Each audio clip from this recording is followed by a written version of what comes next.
మేడ్చల్ జిల్లా Shamirpet police station పరిధిలోని తుమ్కుంటలో బుధవారం తెల్లవారుజామున దొంగలు బీభత్సం సృష్టించారు. జాతీయ రహదారి వెంబడి ఉన్న కృష్ణ జ్యువెలరీ షాప్ లో చోరీకి పాల్పడ్డారు. 80 కిలోల వెండి, 40 తులాల బంగారాన్ని అపహరించినట్టు షాప్ యజమాని గణేష్ వెల్లడించారు. కాగా ఘటనా స్థలానికి Balanagar DCP Suresh Kumar, Medchal additional DCP Narasimhareddy, Pet Basheerabad ACP Ramulu పరిశీలించారు. ఓనర్ ఫిర్యాదుతో కేసు నమోదు చేసి దర్యాప్తు చేస్తున్నారు పోలీసులు.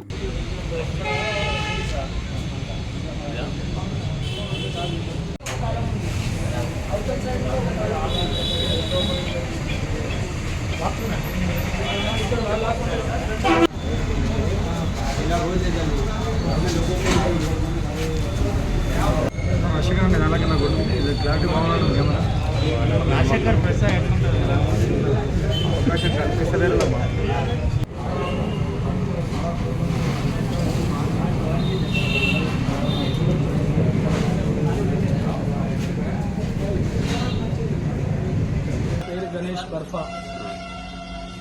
Krishna jewellers owner, Tumkunta. Night shutter lift అయింది. ఏ టైమింగ్ అనేది ఇంకా తెలియదు, కానీ షటర్ అయితే లిఫ్ట్ ఉన్నది. ఇప్పుడు ఉన్న బయట లోపల ఉన్న క్యాష్ 1,50,000 క్యాష్ ఉంది.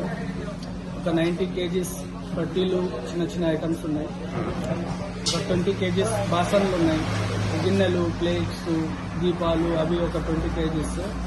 అది కాక ఒక 40 తులాస్ బయట గోల్డ్ ఉంటుంది, ఎప్పుడు కౌంటర్లో జమాయించి ఉంటాయి. 40 తులాస్ పుస్తలు, గుండ్లు, చిన్న చిన్న ఐటమ్స్, ఇయర్ రింగ్స్, చిన్న చిన్నవి ఒక 40 తులాస్ ఉంటాయి. అవి కాక ఒక 8 తులాస్ ఇయర్ రింగ్స్, నోస్ పిన్స్.